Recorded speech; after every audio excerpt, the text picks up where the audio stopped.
It is a beautiful day here at Stafford as we prepare for fireworks on the track and fireworks after the races. If you stick around here at the track, you'll get a nice fireworks display once all the features are over. But first, we got the Street Stock's biggest event of the year. 30 laps, $700 to win. So we start our pit preview with the guy tied for the point lead, and he's standing by with Kyle Rickey. And Bonssa, the Street Stock Championship standings took a bit of a turn last week with Travis Hydar now tied atop the championship standings. A nice rebound these last couple of weeks. I know it's only June, but points you something that you look at? I mean, we like to know where we are, but it's not like we show up to the track every week playing the points game quite yet. Obviously, we try to finish as consistent as possible, but we're always going for the win. We're not giving up chances that we don't need to. Just playing the points game this early. First, second, and second, the last three races. What have you hit on, if anything? I really think we've just worked on making the car more consistent and definitely succeeded in doing so. Other than that, just getting a lot of things figured out, some stuff with the track, some stuff with the car. Yeah, it's really just helping play a factor in being consistent. It's championship leader Travis Hydar coming into tonight's 30-lap event for the Street Stocks, but Bonssa Tufa has been able to catch up with the former championship leader after he had a rough night a week ago. Kyle, Bert Ouellette was running up in the top 3 during the Street Stock feature last week until something went awry. What happened, Bert? Unfortunately, the rear end let go on the hot rod.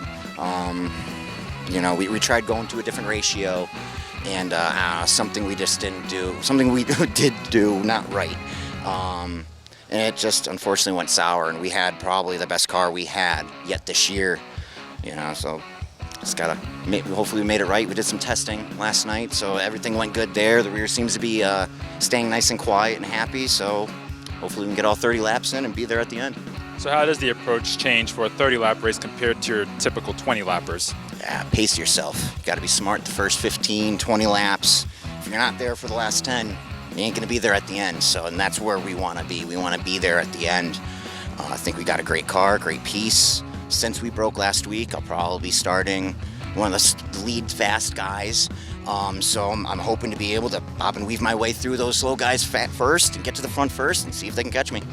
That's Bert Ouellette looking for win number 1 in 2022 in his fight for his first championship. Speaking of champions, Kyle standing by with our 2-time Street Stock champion. And Rubik's with 19-time Street Stock winner Johnny Walker. That is second on the all-time win list, one away from tying Kyle Casagrande.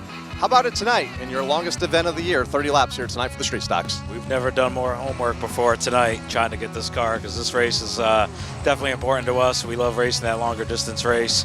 Yeah, that's the biggest monkey I have on my back right now is trying to get to the top of that win list. So hopefully tonight we can at least try to win it. All right, so without giving all the secrets away, what's the biggest difference between running a 20-lapper and tonight's 30-lapper? Eating an extra burger before the race. You got to go that extra 10 laps. No, I don't know. These cars are a lot different than when I was last racing full time, and you have a lot more horsepower without the restrictor plates, and as silly as it sounds, tire management comes into play now. Whereas in years past when I was racing full time, you could go 4 full weeks on a set of tires and they were still racing. Now we take these tires off; they're bald as my head. And how much would that extra win mean to you, that next win mean to you in tying Kyle on top of the win list? That'd be awesome. I mean, I never even noticed I was creeping up like that. And then at one point I passed Donnie Wood, and he said, "All right, from now on, your motor's going to be illegal." And so yeah, I mean, now I gotta get that one more win to pass Kyle, and that would be it'd be cool something to hang your hat on. No pun intended. It would be something to be really proud of. I mean, I won my championships in the past, so this is the next notch in the belt for me. Best of luck to you tonight. Thank you very much. So some of the stories from the Street Stock pits as they go 30 laps here tonight, but now let's hear from our defending champion in the SK Light Modifieds with Bonssa. Kyle, that is Devis, who's had a couple really good runs after starting deep in the field this season. It's been kind of an up and down. You won the season opener, a couple of DNFs, but back in the top 5 last week.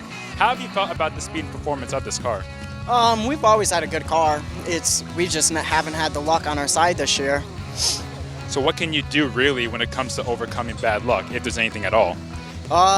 Luck's luck. I mean, it's either good or bad, and follows how your night goes. And I mean, the most I can do is go out there and drive what I can. Now you're back in the handicap, so you're going to have a better starting position. How much does it change the driving style, if at all, knowing that you're starting further up front, you can get up to the front quicker? No, I'm going to drive that car like hell any week. Well, that'll be fun to watch. Derek Devis, he knows how to get through the field, looking for his second win of the year in his pursuit of possibly repeating as an SK Light champion. Now we're going to go over to Kyle Rickey in the late model pits. And Bonssa, the late models put on a great show each and every Friday night here at the Stafford Motor Speedway. And the driver that finally got on the podium a week ago with a second place run, Darrell Keane, must be nice to finally get back on the podium this season. Yes, it was. Car was good. I wish the caution didn't come out, but it is what it is. It's a part of racing, and when you got the last year's champion and the year before's champion behind you, they ate me up and spit me out. So it is what it is. We just got to learn from that and move forward. 3 top 5s in the first 6 races, including that second place run a week ago. How would you kind of sum up the first 2 months of this 2022 campaign? Mediocre.